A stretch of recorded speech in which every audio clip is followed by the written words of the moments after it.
Brad, I've never felt more abandoned and defeated and saddened by a brand than I was this Wednesday, actually. Seems like really saying something these days. I mean, some people are going to suggest that this is hyperbolic, but I got an email on like Sunday that Taco Bell said, hey, the quesarito's back. Oh. And on Tuesday, it's going to be $1. Oh, is that a long vanished menu item? Quesarito went away a few years ago. It was the quesarito became like my pandemic food staple. Like one of my eating out buddies, because I could go to the outside pickup window. I could get Taco Bell, and it was like one of the first things that we went and got for food after we stopped wiping down groceries every day when they came in and all that stuff in the dark early days of the pandemic. Yeah, and as well established, you live near a very nice Taco Bell. I live walking distance to the maybe the nicest Taco Bell in the country. Yeah, it's an atypical Taco Bell. You know what? I recently was mapping a lot of South Bay stuff for the whole the California Extreme, which we will talk about later, and like there was a flea market that day and a bunch of others. Anyway, and you were maybe going or maybe not, and I was just trying to figure out in my carless existence how I was going to get down there, and I couldn't. Yeah. I don't have your address memorized. But to figure out roughly what your drive time or your, like what's on the way to where, I just Googled that Taco Bell, or I just mapped. I just zoomed out Bay Area and searched for Taco Bells, and I found the one on the coast, and I was like, oh, that's about where he lives. I'm going to go ahead and tell you. Well, okay, so the problem was the quesarito was back for one day only, and I did not read the full email to get the, hey, we're only doing it on Tuesday. Okay. So when I went to Taco Bell on Tuesday, there was there were too many people. It was insane. It was bad craziness there. And I was like, I'm not waiting this line. I'll just pay $3 for a quesarito on Wednesday instead of $1 for a quesarito on Tuesday. And then I went on Wednesday and there was no quesarito. That is it just a burrito? I'm looking at pictures. It kind of just looks like a skinny burrito. It's like a burrito that they wrap in a quesadilla kind of. So like there's an extra tortilla and an extra layer of cheese in there. It's like a 5-layer burrito almost, but it's better somehow. I don't know exactly what it is. That looks like those are like geological layers. Yeah, there's strata for sure. Yeah, looking at the cross section, it's like how there's a very thin layer of iridium. Yeah, and meteorite impacts. Yes, from about 65 million. It's like that layer of cheese. Yeah, is the iridium of this food item. Anyway, well, so the peril of living by the famous fast food place. Though, to loop back, we're all over the place this morning. I'm sorry, but that's where the brain is at. I was watching a Giant Bomb video of them doing a road trip from Bay Area to Portland for the MistCon, I think, a couple weeks ago. MistCon? Mist, MYST. Oh, wow. They went to a Mist event? They went to a Mist event. It's worth watching the video. Is that run by Cyan? Cyan was involved, it seemed like, because that's where the, hey, here's the prototype that we made that nobody wanted to buy stuff came out, I believe. I saw that video, yes. Yeah, so I'm watching this video and I was like, man, this looks like the road by my house. Huh, okay. And then I texted Dan Reichert and I was like, hey, Dan, did you go to the Pacifica Taco Bell? Oh, no. And he was like, oh, hell yeah. Oh, no. And I was like, dude, you were like a 5-minute walk from my house. Oh, man. And he's like, oh, crap. Anyway, so... yeah, but the Taco Bell, it pops up in unusual places, and hopefully they'll bring the quesarito back. That's please write letters to Taco Bell, Mr. Taco Bell, because I would like to have a quesarito, and I'm sad that I missed it on Tuesday.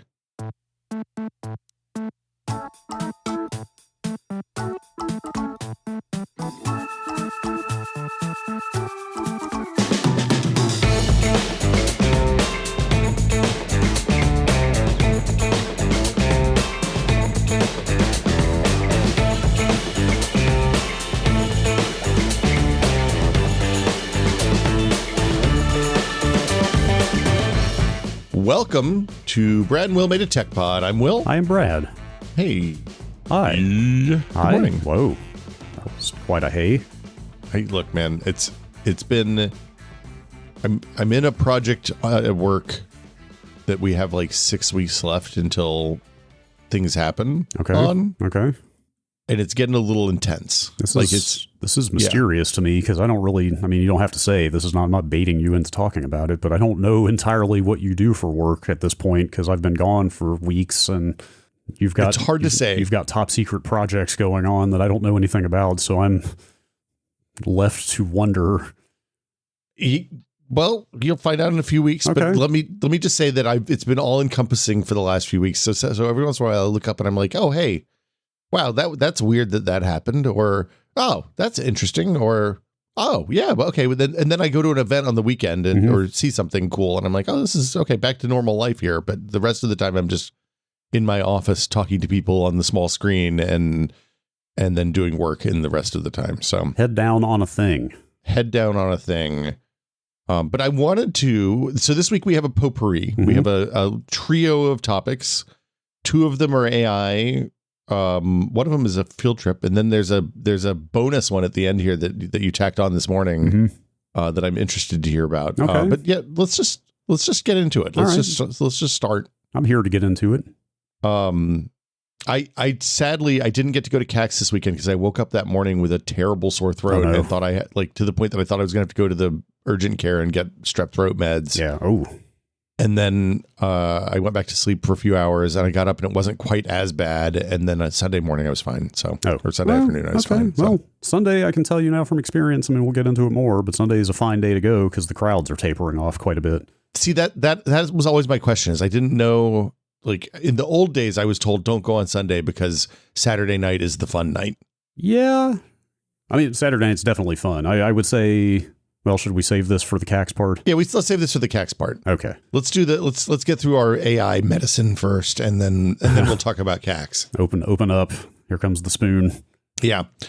So this week, or over the last couple of weeks, there have been kind of interesting resurgence of stories about poisoning your web results for AI. And I don't know if people are aware, but one of the things that's happened in the last year or so is that you're starting to see a lot more like Cloudflare or Prove You're a Human or those types of posts. Yeah, that is becoming extremely common on things I wouldn't expect it to. Like I tried to go to the FFmpeg documentation the other day, and there was a big fat one. And it's always, for some reason, there's frequently an anime character on those warnings. I don't know why.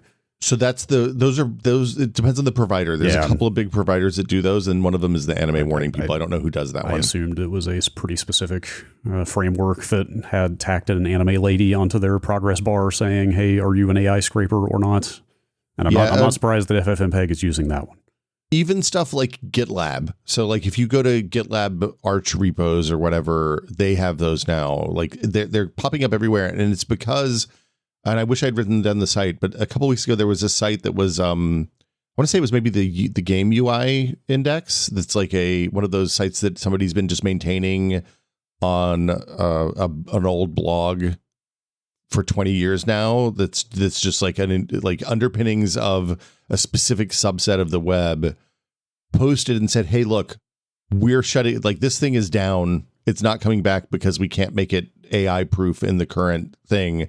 Because the bot traffic has like increased our cost for running this thing that's like a non-revenue generating public resource 100-fold in the last year. Is this the game UI database that you're talking about? I think that the game UI database. I've never heard of this. This seems interesting. So this is like if you talk to UX and like the people who care about how you interact with your video game and the people who are like, man, I hate the way the joystick mouse cursor works in games that came out in the Xbox One era, like this is a place to find out when that stuff started and all that. It's incredibly powerful. Is it back? Is it back up again? It's working. I'm looking at Mina the Hollower's modals and text right now. But anyway, there's been a handful of sites that are like this, like not things that make money per se, or maybe that are like break even, that are seeing enormous increases in their web hosting costs. And it's because of AI scrapers, and the volume and frequency of the AI scrapers is enormous. Weird how short-term thinking leads to you not caring at all about the sustainability of the thing that you profit from, you know? Like, I mean, this is both killing the businesses that generate content that they scrape and train data from, also killing the free resources like you're talking about through different, like, in the one case, they're depriving businesses of like ad revenue or whatever revenue they use to sustain their content business.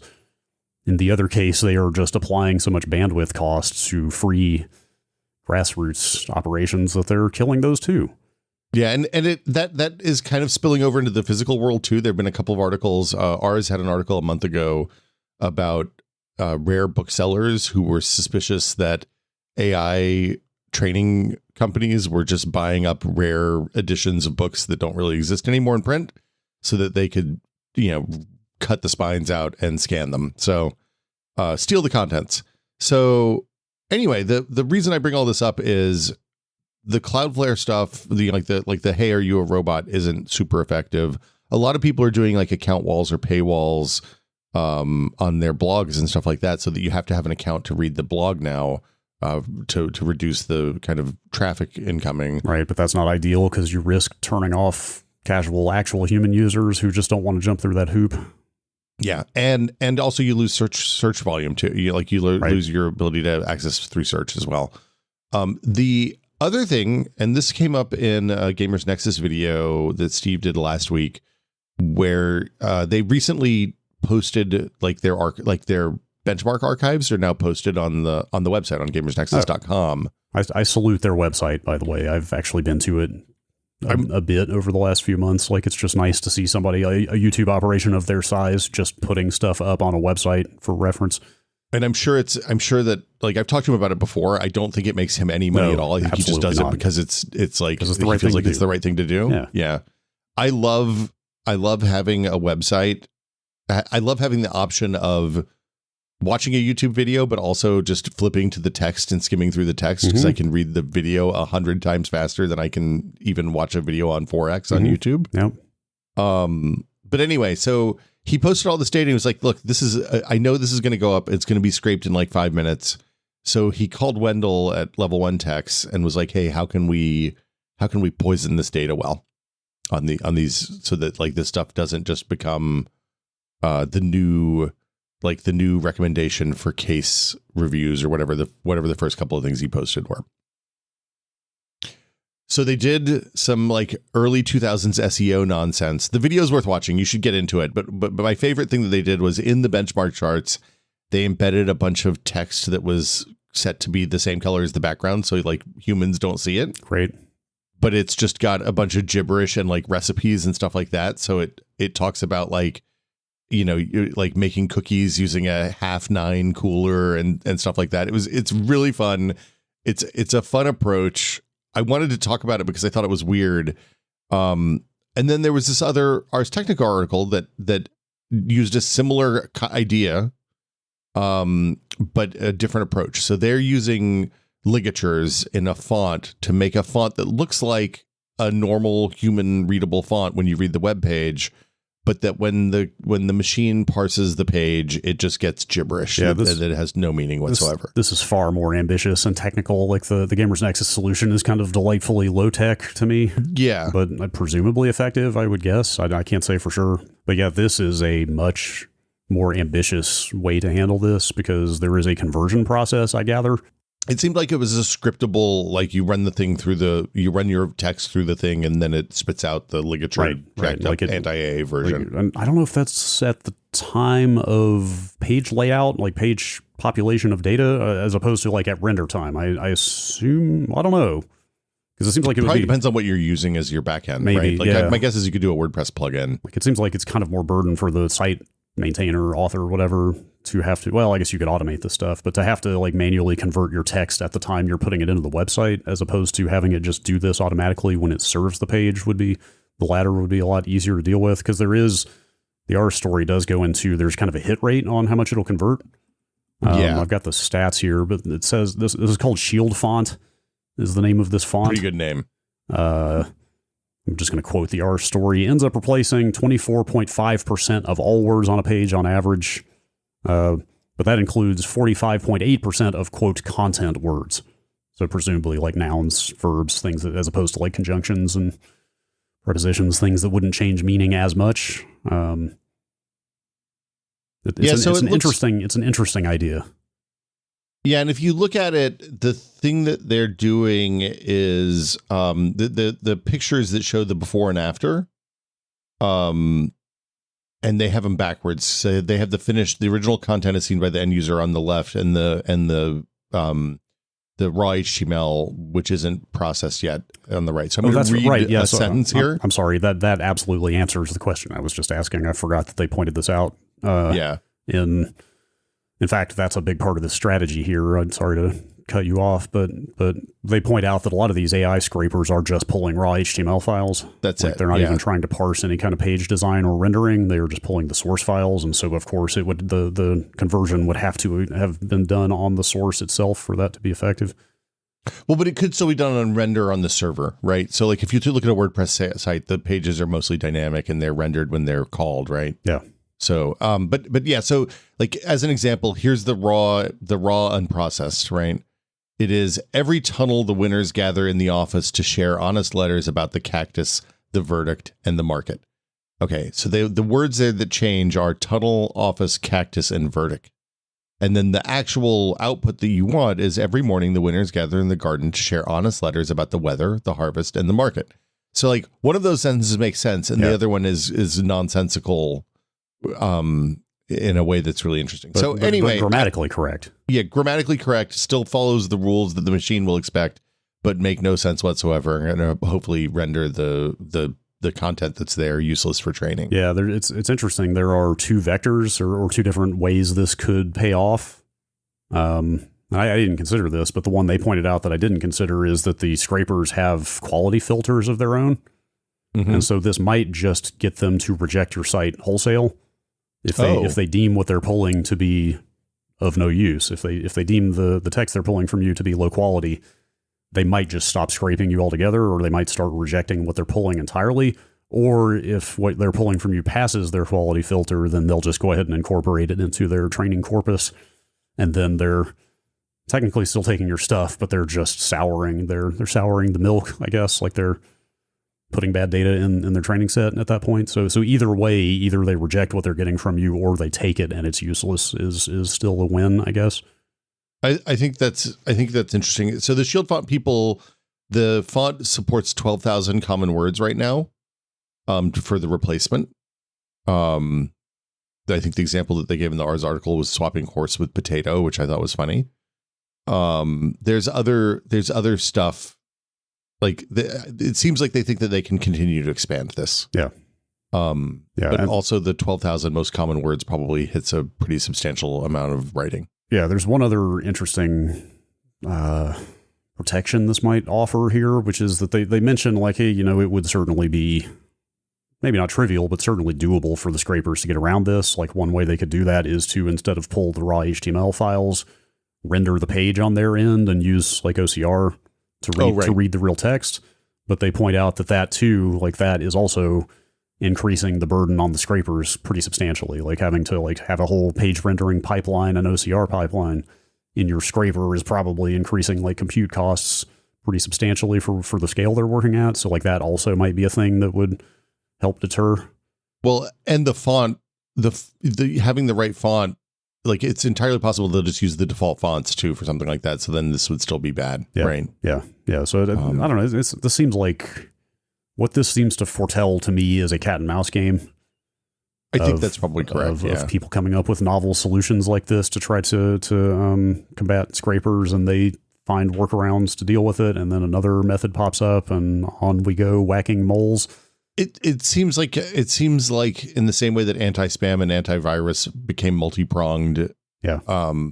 It seems like you're going to want something that blocks that is like a disallow list for all the known IP addresses, and that dynamically updates as new ones are added. Yeah. And then you're going to also want something that makes it a pain in the ass to scrape your data. Yeah. Now the Ars story does point out that this is not perfect. It's not a perfect solution. Like this could interfere with like screen readers, for example, which are probably going to end up reading the bad text. It's going to screw with a lot of accessibility stuff, and your search results as well. Yeah. So it's not a perfect solution, but I think it's still pretty early in this process of people figuring out ways to tell the robots to F off.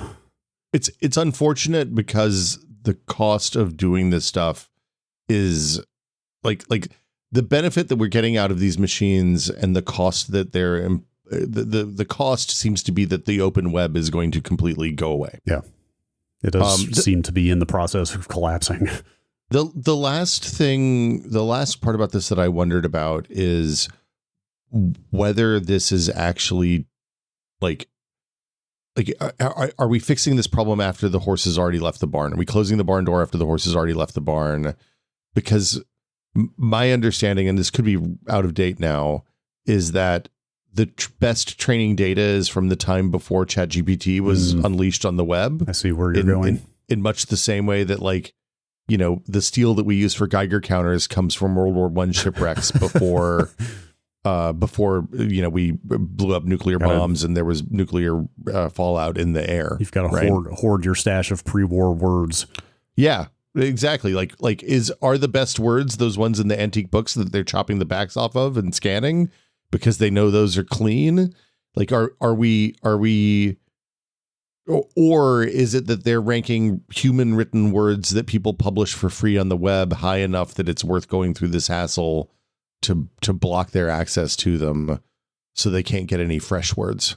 That seems entirely. This all seems like it might be less of a joke and more serious than you might even I'm intend. not joking at all. You're to probably be clear, not joking. Yeah. Like did you, this is kind of unrelated, but I bet they're using AI for this. Did you see this recent phenomenon of taking not even like necessarily classic novels, but say novels from like the 90s, and you're already nodding your head in a sad, disappointed way, and basically replacing any number of things, any number of like dated references in them with like modern updated references? I mean, like something as simple as like the name of an 80s junk food to like a modern, like some snack you would find on shelves now, you know, like just like quote unquote modernizing novels so that people are more. Go to hell, okay, cola. Right. Yes.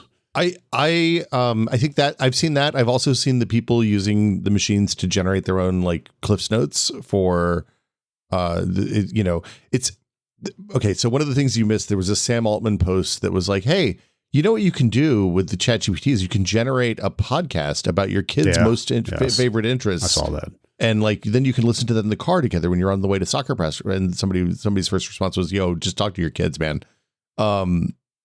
It's the same thing, right? People are generating Cliff's Notes with the machine, so they don't have to actually read the book. Yeah. So they get more than the Wikipedia plot synopsis, but not as much as, you know, actually reading the book and absorbing the prose and thinking about it themselves and letting it live in their heads.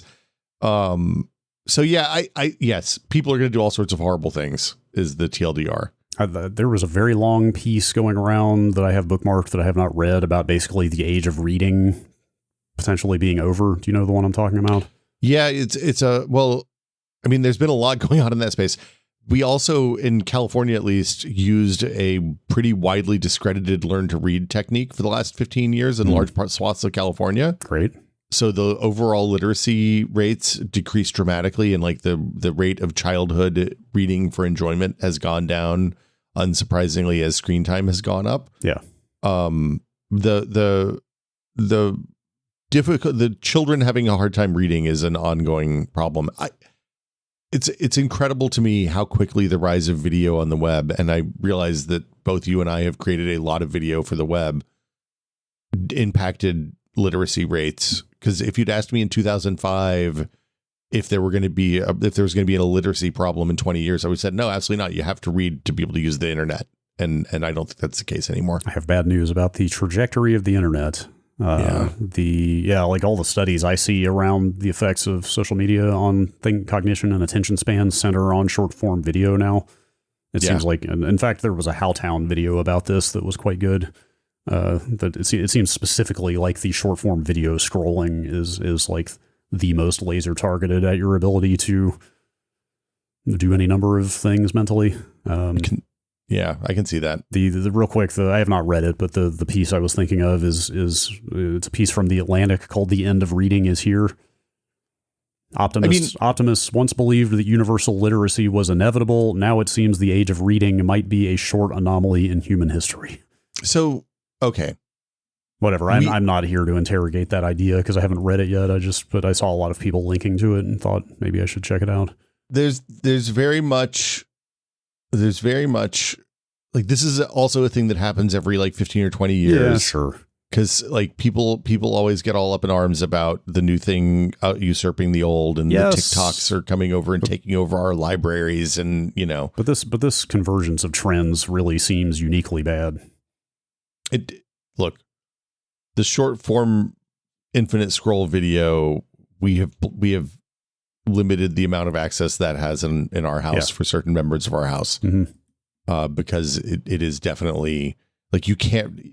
There's real value in reaching the end of the internet, and like you can't do that. It's impossible to do that in TikTok or a YouTube Shorts or even a Instagram Reels. Anyway, whatever. It seems like there's a lot of potential for social movements to step in and maybe stem the tide or even push back some. There's more and more people getting off of social media. Like I even see people who are like making efforts to navigate by paper maps again.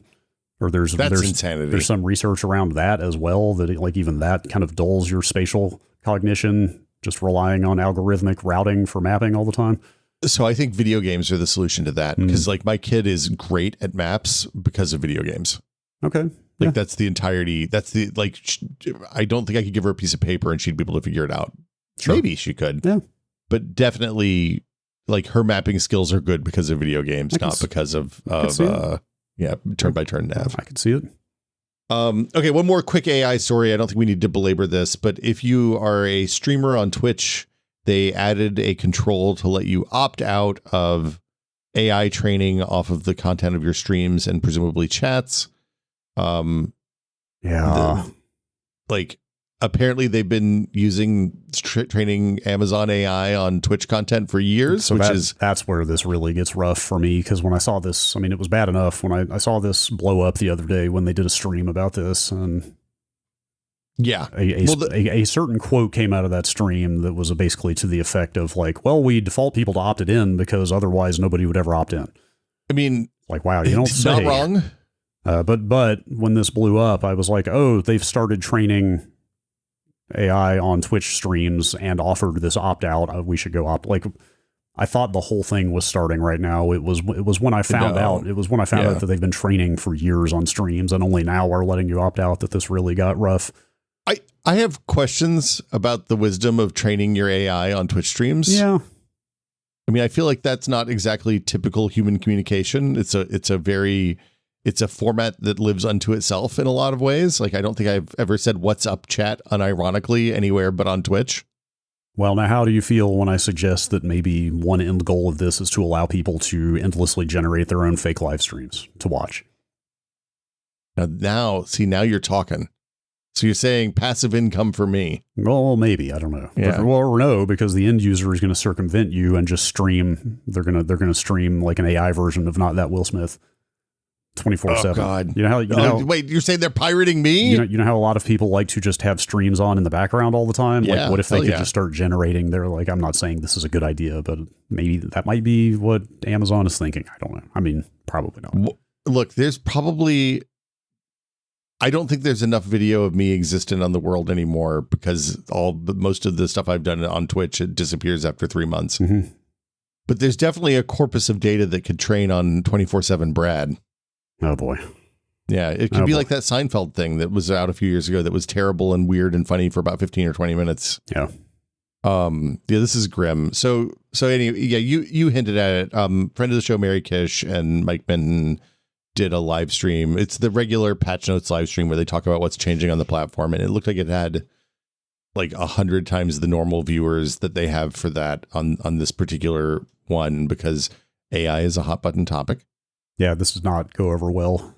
No, the quote that you alluded to earlier is, hold on, I want to make sure I get it absolutely right, because it's a pretty stupendous quote.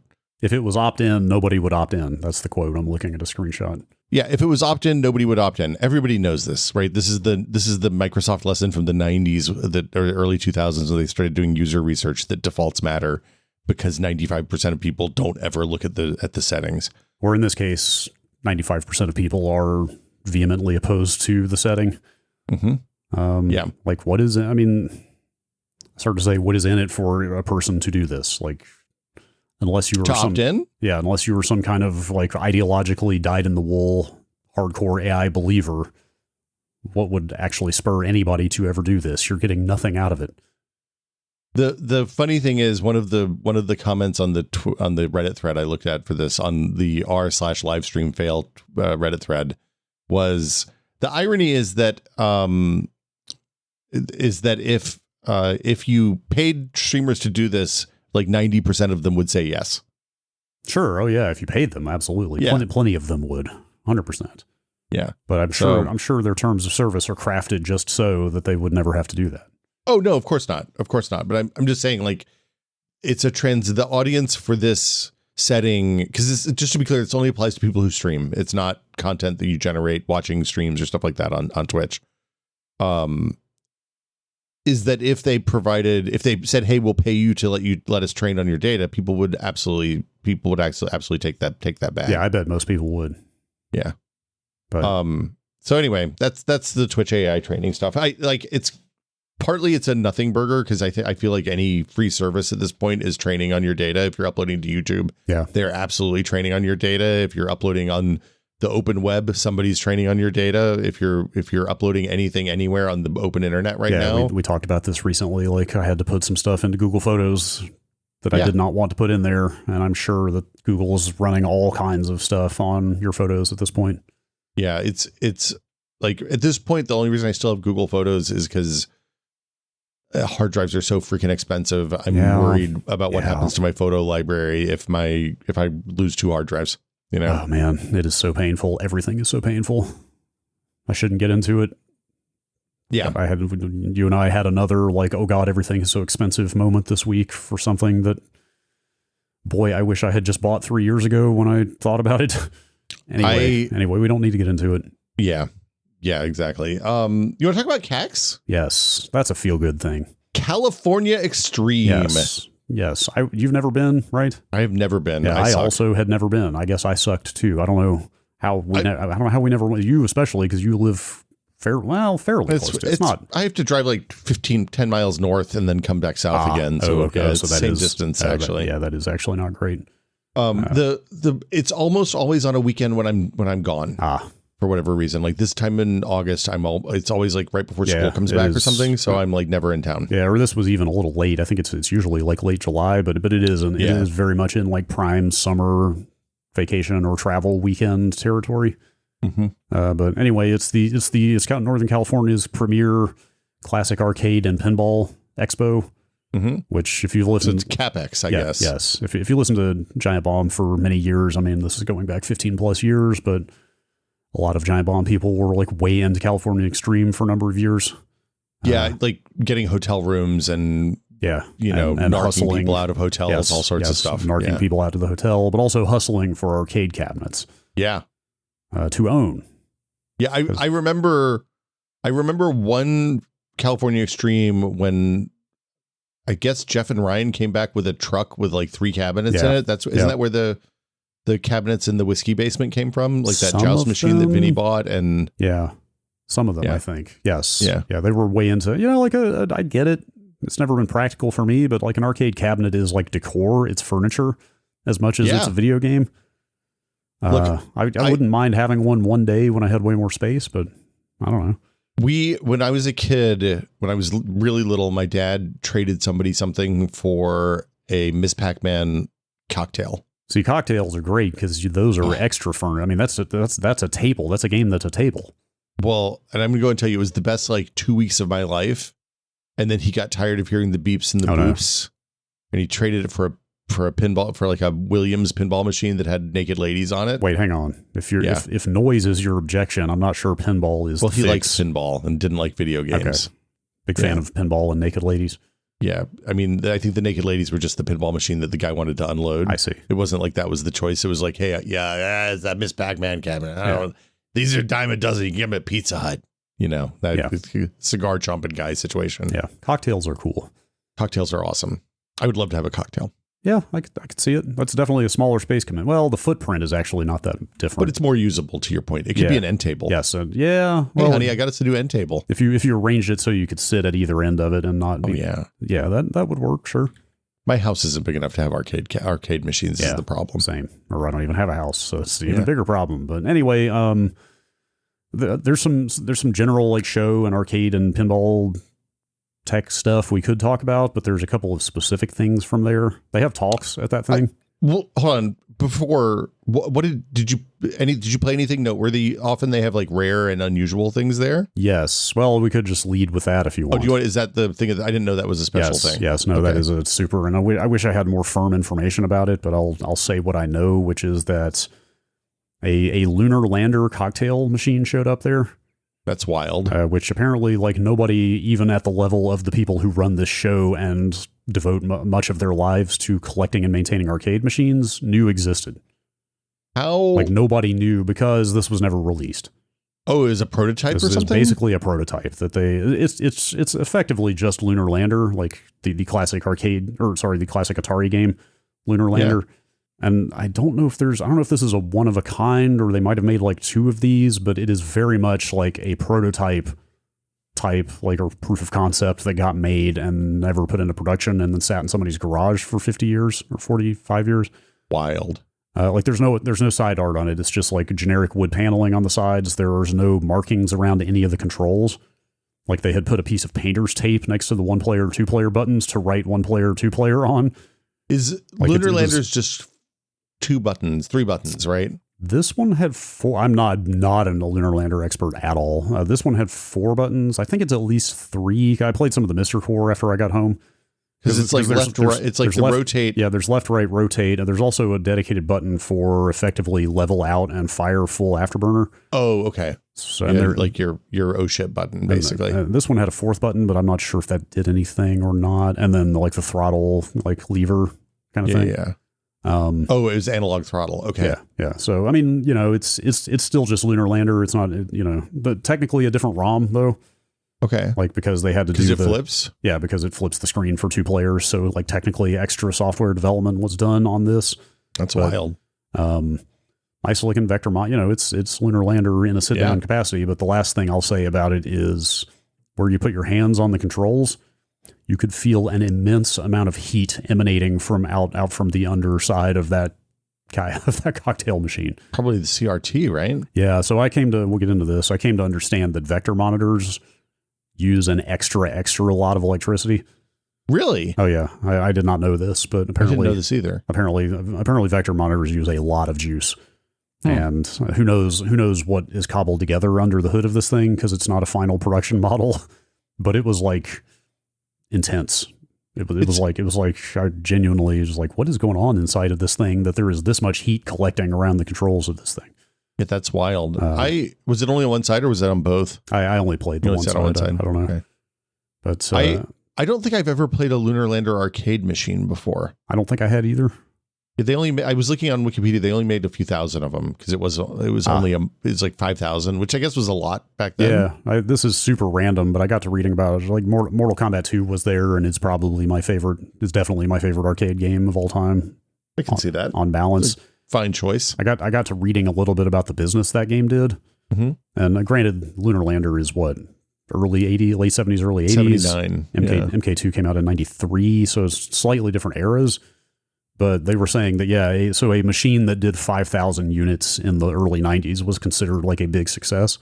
Wow. So that kind of gives you a scale, or it gives you a sense of the scale of the manufacturing. Just for reference, MK2 lifetime moved 27,000 cabinets. What did they, like, I have no idea what a new cabinet would have cost in 1979. Was it like a couple of grand probably? In 79, I don't know. I was going to say in the early 90s, I can tell you. It was like $5,000, right? I think it was less. I think it was like 2,000 to 3,000 depending on the cabinet. I want to say MK2 was around 3,000. I looked up Ninja Turtles when I was 10 years old. The Ninja Turtles Konami 4-player beat 'em up, because I loved that game in the arcade so much. I was just like drooling over like, what would it be like to own one? And I want to say that one was like 2,000 in the late 80s for an operator to purchase. So not too bad. Yeah. Anyway, did you land the spaceship? Oh yeah, I landed on 4X. I landed on the 5X. 5X several times. Wow, that game's awesome. Crazy. The game's really good. And then I played some of it on the Mister, and it actually works quite well on an analog stick. Yeah. I was surprised to see. They had that set up at Huntsville at the Space Center there. And when I was a kid, that was the first place I encountered that. I didn't realize. I thought it was a NASA thing, not an actual video game. It's fun. Yeah. I bet there's. I wonder, maybe there's some stream potential for some like friendly lunar lander competition. Well, you'd have to. Well, you could just play each person with their own game on each end. It doesn't have to be all in the same game. You could just play. You could just keep a tally on the right side of the screen. Play the same stage, and you can just hash the scores yourself. Are the stages fixed or are they generated? It would depend on that being the case, which I'm not 100% sure it is. But you do pick a difficulty at the beginning, so I think maybe the stages are locked to that. I don't know. If not, then my idea would be unworkable. But we could do some science. Yeah. Okay. Anyway, there were talks there. I only went to one talk, but I was quite excited about it. Okay. Longtime listeners of this podcast will know this project already because Steve Lynn and I saw it at the Vintage Computer Festival West 2 years ago. Mm-hmm. It is the open source CRT chassis. You remember that? Yeah. Is this the one where they're replacing the gun on the back of the tube? I don't know if it's the gun just because I am CRT ignorant enough to not be able to say if the gun is part of this or is the gun inside the tube. Maybe probably know more about this than I do. The gun is the thing that hangs off the back of the tube is my understanding, but this is a place that I never bothered to learn because I was always afraid of them. Yeah, and I'm guessing this is a place where different people use different jargon for this kind of thing because there's there's a yoke, there's a neck board. I can like rattle off terms I know for parts that hang off the back of a CRT tube. So the yoke is the magnet thing around the end of the tube, right? Probably. I think the yoke is the first thing that touches the tube from outside the tube. The tube is self-contained, of course. In a CRT. The tube is the tube, and then there's all this, like all these circuit boards hanging off the back, basically. And I think the yoke is the first thing that touches the back of the tube. But anyway. Okay. So the TD CRT is the name of this project. It's just named for Thomas Dady as the guy who's making it. So this project takes a tube and just replaces all the electronics, all the power supplies, all the boards that drive the signal to the CRT tube. And the ultimate goal, we talked about this. You can go back and find that VCF episode from 2 years ago if you want to hear more. Like Steve does a much more thorough job of explaining this project than I do. But the upshot of this is that instead of getting a CRT that needs to work, including all the electronics off the back, we talked about my sidewalk TV, right? Yeah. On the Patreon episode. But you found a TV on the sidewalk. I found the TLDR. I found like a pretty nice 27-inch late 90s Trinitron on the sidewalk. Damn. That does not work. Yeah. But that's a perfect example of what I'm talking about here, where presumably, from what I can tell from the error code that's blinking on that thing, it doesn't work because one of the circuit boards has got a problem with it. It's not the tube itself. It's the electronics are what go, but capacitors age and need replacing. Different things happen on circuit boards over time, and that I think more often than not, that's what kills old CRTs. Yeah, the tubes last a long time as long as they don't break. Right. Exactly. So this is a project to just throw out all the old electronics and replace them with much newer, more compact, more energy efficient, and software programmable parts. Software programmable CRT is a really interesting concept. Totally, and so I got the sense that this guy, I went to his talk, and it was about 80% of this talk was him just talking very in depth about how CRTs work, like at the electron level. Yeah. Including a lot of like electrical formulas and circuit diagrams, most of which was over my head. But I still picked up a lot of details from it. And I get the sense that arcade machines might be the reason he actually started this project in the first place. That makes sense. Because it was very much in that frame. I mean, we were at an arcade show, but it sounds like that might be his like first passion. But that's a good thing because he talked about how arcade cabinets, the monitors in arcade cabinets use all kinds of insane ranges of resolutions and frame rates and like update rates. There's like 15 kilohertz versus 31 kilohertz. There's all kinds of so he basically has designed this thing as universally as possible to be able to drive like any resolution and frame rate and scan, blah, blah, blah, like all the parameters that would change across CRTs this thing can handle. That's where the software programmable part comes in, is that he literally has made a data protocol and an iPhone app. So you can sit there. Wild. That's how he was demoing it 2 years ago, was he had an iPad hooked up to this thing where he was just changing the resolution and the scan rate and stuff that were going out to the TV on the fly on this iPad.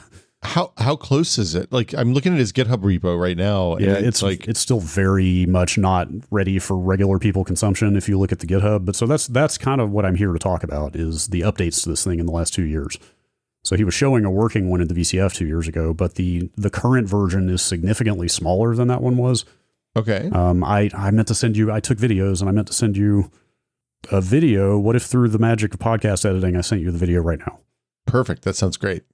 Oh, wow. Okay, I just got to the open back of the monitor you showed at the start of this video. Thomas had a tiny little arcade cabinet at the show running one of these setups in person, and it's the new setup. It's the much smaller, lighter one.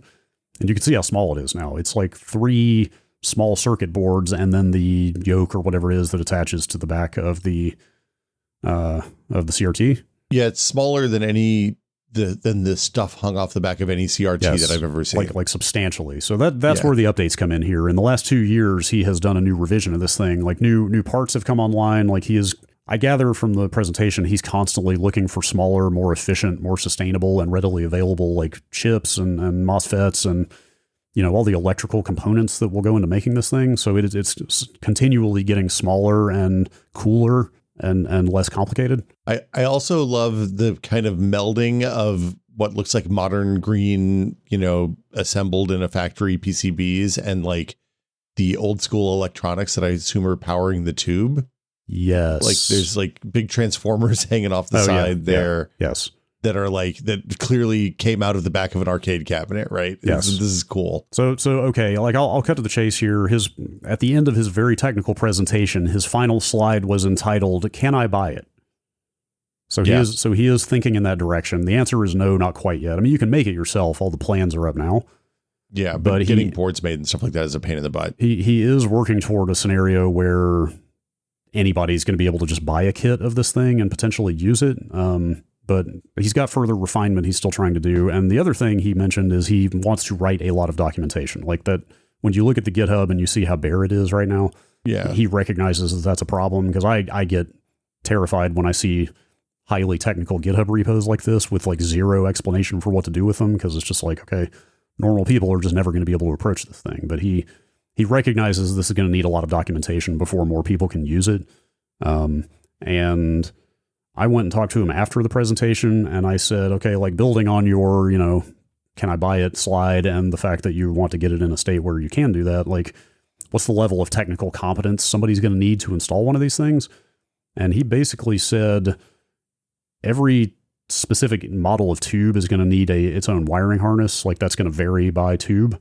Okay. But, there's only so many types of tubes that have been made in the world. Like, they were used in multiple models of TV. So like, this is my speculation, but I could see like a community wiki springing up, or maybe not even, you don't even need a wiki. I bet people will just sell different wiring harnesses, but I'm sure like every tube that gets used for this project will get documentation for like, here's the wiring harness for this type of Hitachi or, whoever makes this range of tubes that go in these models. You know what I mean? Like that'll get defined, I think, over time. And then at that point, he basically said like, there's really only one thing you need to hook up to the tube once you have the wiring harness for that tube in hand. Well, so but does that mean you have to have a yoke that goes with the wiring harness? Because the yoke is the thing that steers the beam, right? I think so, yeah. I mean, it's the vertical and horizontal magnet. We're getting way out over my skis in terms of what I can explain credibly here, but maybe not. But like the simplified gist is that he's pretty confident that eventually this will get to the point where you could just kind of buy a kit and get the right wiring harness and install it. I mean, provided again that you know what you're doing, because CRTs are dangerous and you don't electrocute yourself and that kind of thing. But like, it sounds like it's going to get there, or he's confident it's going to get there. And this is going to hugely broaden the range of viable tubes that are out there, because you can get some 9-inch Sylvania at Goodwill that doesn't work, and pull out all the electronics off of it and get one of these and drive it with that. And then you have, because the tube is all that matters at that point, the electronics that may be faulty can just go to e-waste. Well, and my question is, and I think I asked this last time too, if I had to guess, but this means that you'll be able to take like a CRT from a TV and then run it at like arcade refresh rates and resolutions. Yes. Which has always been like, the problem has always been that you need a CRT for TV stuff, and then you need a different CRT for whatever arcade stuff you want to do. And never the twain shall those cross. Yeah. So you theoretically, and again, this is at the limits of my understanding, but yes, you could change the resolution and the type of signal and the X, Y, and Z parameters of the signal you're feeding to it based on your needs. Imagine plugging this into your Mister and you can use the same screen for your both your. Wow, that's amazing. Yeah, that sounds really good. Or you can go down to the e-waste center or your Goodwill or whatever and just get a couple of $20 TVs or find them on the sidewalk or wherever people dispose of CRTs. That's the more exciting thing, as opposed to just having one screen for everything. You could get multiple screens because the people still are throwing them away to this day. Yeah. But again, it's not gonna be like, oh, I need the high end Sony with the good comb filter in it anymore or something. It's just like, oh, any tube now could be driven by this in a way that is useful. Now, this doesn't solve problems like if you have a tube that has burn-in or something like that. That's still going to be present, right? Yeah, for sure. But yeah, this is very cool. It's very exciting. I want to dig into he had some documentation on the booth on his table that isn't on the GitHub that I really want to dig into, because he has like diagrams that look like he's made that show like there's one in the bottom of the cabinet that shows the actual wiring for his stuff and the tube and the cathode amplifier and the flyback circuit and all that stuff. That is very cool. Yeah. And yeah, maybe I'll try to post this video somewhere and put it in the show notes, just so people can see this thing. And there's probably some other coverage of this out there from this show, but the exciting thing is that it's getting smaller and cheaper over time. And he's inching toward a situation where this will be available to people to buy and use, which is quite exciting. That's really cool. Yeah. It's really cool. This is like my favorite kind of weird project on the internet, where some guy is just like really into this thing and doing something that seems wildly impractical. Yeah. Well, and in particular, as we said a couple of years ago, because these will never be made again. Like the supply of CRTs that exists now is all that will ever exist, and it's going to continue to get smaller as they're destroyed in e-waste and that kind of thing. And so. And we don't really have the human knowledge left to recreate those products. This is one of the examples of, once you stop making this, it's really hard to spin that back up again. And it'll take 10 years to get back to the point that we can make a late 90s era quality CRT again, because, it's built on the shoulders of giants, I guess. Well, yeah. In his Q&A, somebody asked him, like, do you think with developments like this, there's any chance of manufacturing of tubes ever spinning back up? And he basically said, absolutely not. He said that the last time anybody was making CRTs was 2015. And it was a single factory in India that was literally melting down old tubes to reclaim the materials to make new tubes with. And even they shut down over a decade ago. So like, that's just done.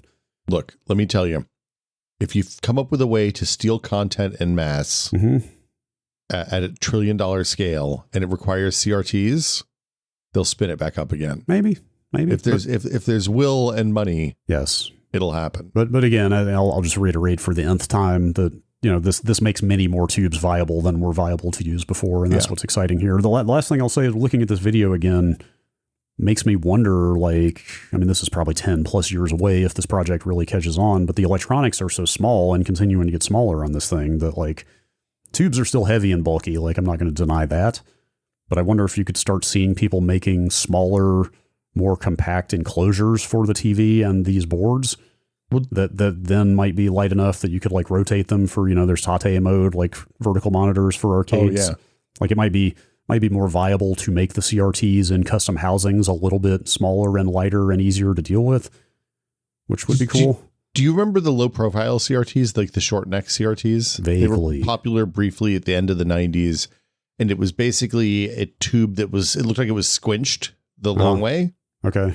So that it wasn't a flat screen, but it was a thinner screen. I'm looking at some pictures. Yeah. You're not talking about the Sony Vega style flat TV, but more like a smaller housing, right? It's just like instead of it being, what is it? It's like the diagonal distance of the monitor is the throw from the front to the back of the neck or something.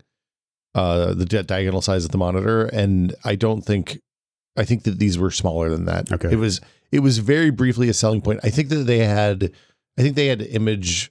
I think the image got a little distorted at the corners. Yeah, that happened on flat TVs too. The geometry got weird on the flat tubes in a way it wasn't on the old curved ones. Yeah. So they didn't really, and also they were really expensive, if I recall. So they didn't really take off. But it looks like Samsung had a slim fit line of, let's see, I don't see a date on these, but anyway, Samsung was selling compact CRTs toward the end, but I think Toshiba did too. Yeah. Anyway, yeah, it's neat stuff in hardware resurrection stuff continuing to happen out there. That's really cool. It's really cool. Anything else? Anything else going on in your neck of the woods? Do we want to hit one other quick thing here? I just wrote this last bullet point down in case we needed more material. I'm generally curious about what you've written here. So I'm trying my best to score a refurbished MacBook Pro right now. Okay. Trying to think where to start. I over the last, basically since Black Friday, the last several months, all year, basically since late last year, I have been methodically trying to upgrade all my Apple devices or in some cases buy them where I didn't have them, like with the case of the AirPods. But all my stuff was quite old and the price creep was coming. Yeah. And so I basically was just like, I'm going to like try to upgrade stuff as I can, as there are Black Friday deals, as this and that happens. I wanted to get an M5 MacBook Pro. I don't know if you kept up with those, but they actually like were shockingly, what's the term? Like the bang for the buck on those was kind of shockingly good when they launched. I don't know if you saw that. Well, yeah, but it wasn't like the M4 that was just a minor refresh over the M3. So the M5 is a pretty big change over the M4. Yeah. They did a lot of stuff to that chip, but what I mean is more they bumped the base specs. So they bumped the base specs on the MacBook Pro to 24 gig of memory and 1 terabyte of storage, which is like... Oh, that's like... I would buy that. That's a laptop I would just buy. Yeah. So the cheapest M5 Pro, MacBook Pro, because there's a distinction there from the regular M5, which does not have the changes to the chip. The regular M5 is still the same kind of architecture as the M4. Okay. Anyway, what I don't need to get into that, but the point is like the cheapest M5 Pro MacBook Pro was like $1,650, $1,700, something like that. That seems like a good deal in retrospect for base specs. And 24 gigs of RAM. Right. That's like 24 gigs of RAM plus a $600 for a computer. Or I believe that's the case. It might have been a little bit more than that, but it was still like, again, by Apple standards, pretty good. Anyway, I had to leave town. I did not get around to doing that upgrade. They raised the prices on all MacBooks $300 in the interim. I'm sure you noted the across the board Apple price increase. I did notice that. So that happened. Look, at least you can still buy that. It's not like the Quesarito that's just gone. Yeah. So now the laptops are quite a bit more expensive. That sucks. So you're looking at refurbs? That's not the main reason I went to looking at refurbs, though. The real reason is that I kind of really want a space black one this time. Oh, and they don't make that anymore? No, they totally do. Oh, okay. They do, but then I got into looking at how the anodized aluminum wears over time. Yeah, I think it looks nice, actually. You do? Are you one of the patina is good types? I like a patina, yeah. Okay. Like they're a lot more prone to dings because, like anodized aluminum scratches, you're going to see the pure aluminum underneath. The layer is a few atoms thick. Yeah, I've come to realize that the anodized part of the aluminum is quite thin and does not last over time. I will say on phones, because I've had a lot of the different colored phones, it's held up remarkably well. Yeah, I've got a black phone and it's fine, but I don't know if there's something different about the way the phones are being done. I can't imagine. I'm sure it's the same treatment. The big thing is that if you do drop it and get a good gouge in it, it'll be there forever. Yeah, it's going to be very obvious. But there's more to it. Like the ports wear over time because people hitting the sides of the ports with the metal connectors. But the big one is, and this it's all cosmetic. A lot of people just don't care about this stuff. But I like my devices to look nice. The wrist rest area. Like apparently like your sweat and like the acidity of the pH in your sweat and things like that. Wear it down. So there's like all these pictures out there of like they're just huge silver blotches where your wrists go in front of the keyboard, which you just smack a sticker on that and call it a day. Anyway, between the price increase and wanting the space black, but knowing it was going to kind of wear down over time, I was like, maybe I should just get a refurb and then I won't care about it wearing down. Like knowing that it was cheaper and technically used is like, if I can get the space black and then when it starts to wear in the way that I know it will, it'll be like, it was a refurb. It's fine. It's all in your head. Well, it's all in your head. My head, I'm like, use the thing, scratch it up, ding it up. How much of a discount do you get on refurbs these days? It's typically I would only get it from Apple because they have a pretty rigorous refurb process, as I understand. Well, and they warrant it as well. Yeah, it's got a year warranty on the refurb. And I gather most of the MacBook refurbs are just coming from people who bought it and returned it in the 14-day window. But this period for sure, yeah. I'm going to say that a lot of other people have had the same idea. Oh, they're hard to get. That's why I'm actually talking about this. It's about 15% to answer your question. They don't post the discount, but you can do the math basically on the specs. And I mean, the interesting thing about trying to get a refurb from them is that you're subject to whatever they have at the time. They don't keep stocks of every configuration and every model. Yeah. And so it's interesting to watch this. The stock fluctuates like maybe not exactly hourly, but multiple times a day you will see models appear and disappear from what they're selling. Yeah, that like I went through this whole rigmarole a couple of years ago for an iPad for the kiddo, and it was wild. Like you'd see a lot of like 256 gig or 1 terabyte iPad Pros. Yeah. And then it would be nothing for weeks, right? Yeah, and these trends have actually even changed in the like week and a half, 2 weeks that I've been keeping an eye on this. And which is to say that currently the cheapest refurb, I want a 14-inch Pro with an M5 Pro, not a Max. Like I'm basically looking for a baseline. Is Max better than Pro, or Max? Is Pro? Yes, yeah. Max is like the AI chip. Max is substantially better. Well, it's got 2 GPUs on it. It's like a way beefier chip in a lot of ways. So I want a regular M5 Pro. Although I kind of want the upgraded M5 Pro with the more CPU and GPU cores, but still a Pro.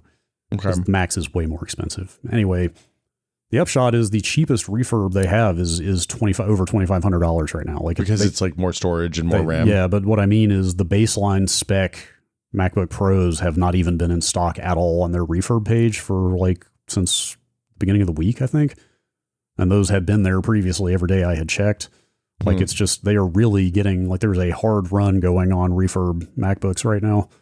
And I have to assume it's just like everything else. Everything is so crazy expensive now that people are looking to eke out an advantage anywhere they can. Like it's just been really interesting to watch this stock fluctuate several times a day. Well, I was going to say, like I looked at the Mac Minis for a while because I wanted to set one up to run as a server in the house, and they're basically impossible to get now. Yeah. New or used, like new, refurbed, whatever. They go out of stock the moment they go on sale. I believe it.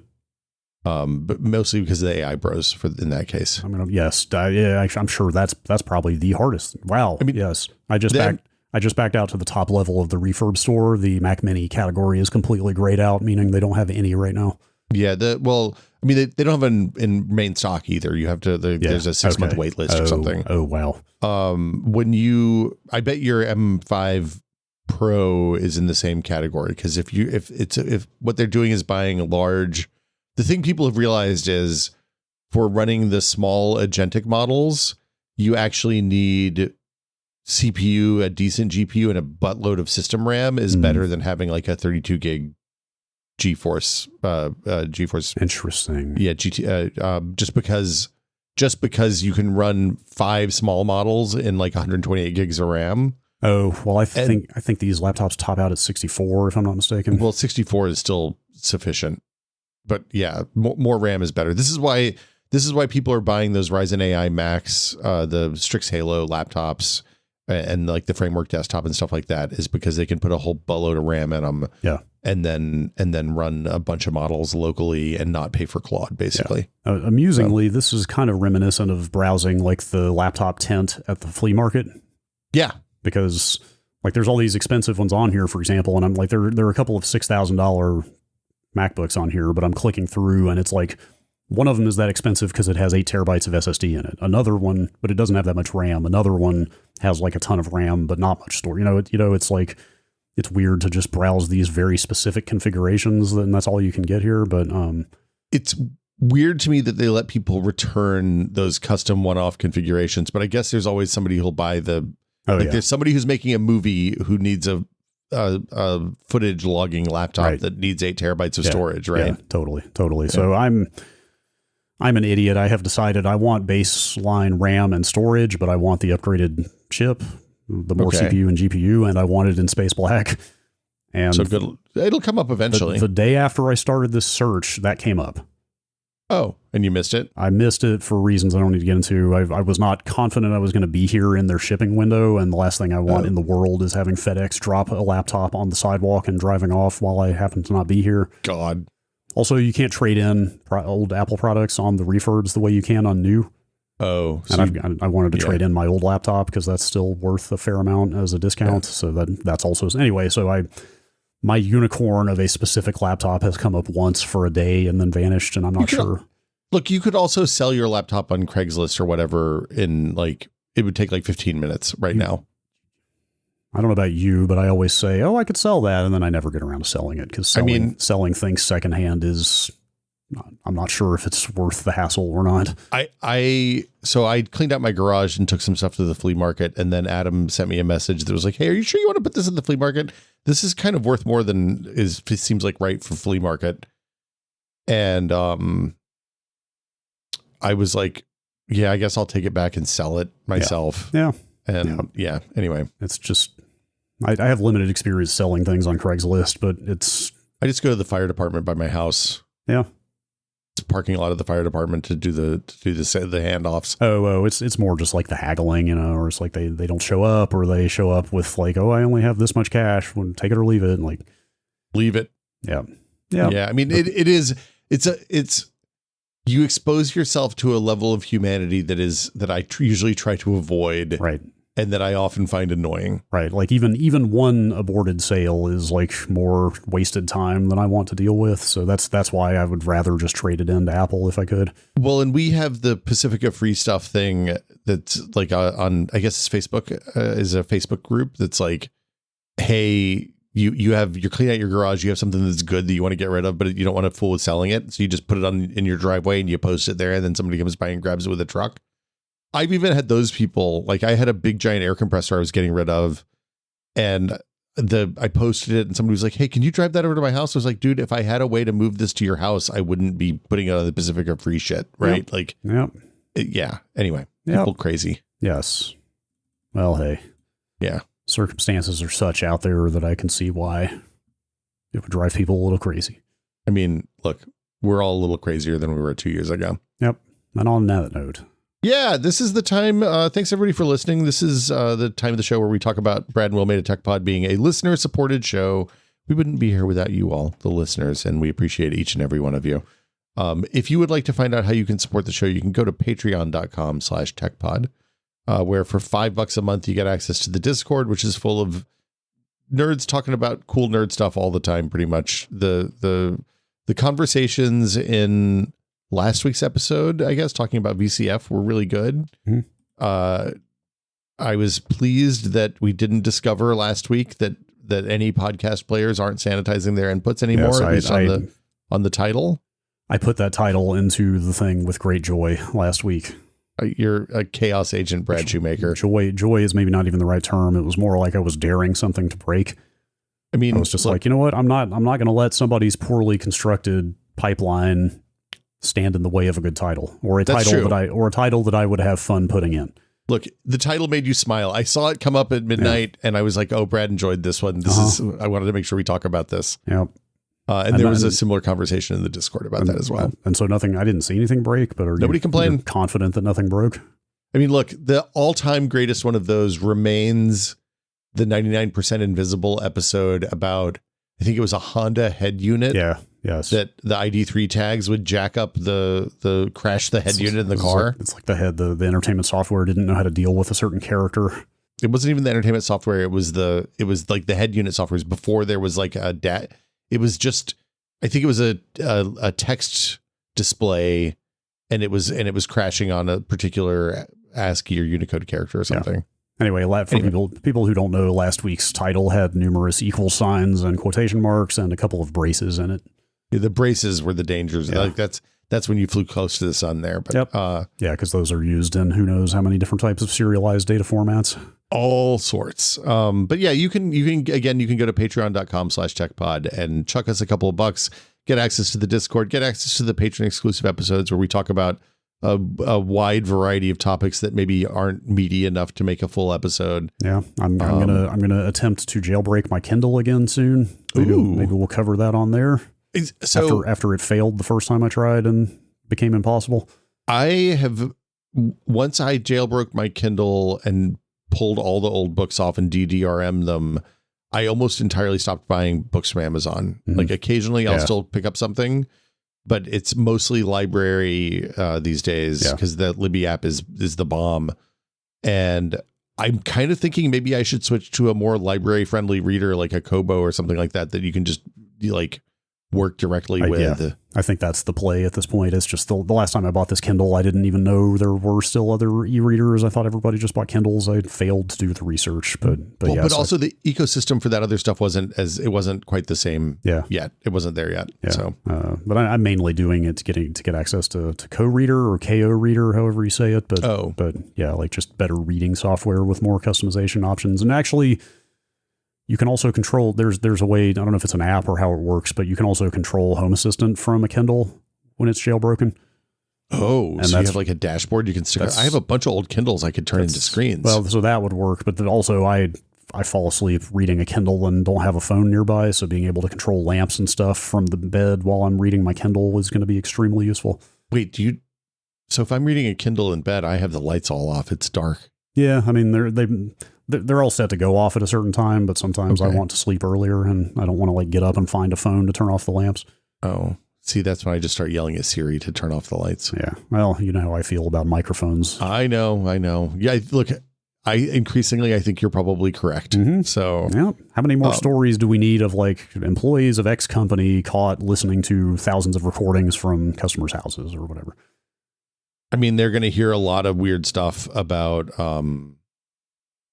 the dog basically in my house. Yeah. So that's good luck with them. The last thing I will say real fast is that since I looked at Kindle jailbreaks last time, there is now KPM, Kindle Package Manager. Ooh. So apparently now you can straight up just terminal install all the apps onto the jailbroken Kindle with that. So I'm interested. Are they running Android? No, it runs on top of whatever Amazon's OS is. I don't know what the nature of that is exactly, but it's still running Amazon stock software. All it's letting you do is run additional stuff that somebody else has written on top. Additional like unsigned software, basically. Okay. That's fun. Yeah. Well, good luck with your jailbreaking. Yeah, thank you. Thanks to everybody who supports the show. We appreciate each and every one of you, but a very special thank you to our executive producer tier patrons, including James Kamek, Octothorpe Bunny Fiend, David Allen, and Felicitas Rips, and Jordan Lippett. Thank you all so much. Thank you. That'll do it for us this week. Brad Shoemaker. Yes. Always a pleasure. Thank you. Good to have you back. I know I've said that last week, but I'm going to keep saying it because it is lovely to have you back. And we will be back next week with another edition of the Tech Pod. As always, please consider the environment before printing this podcast.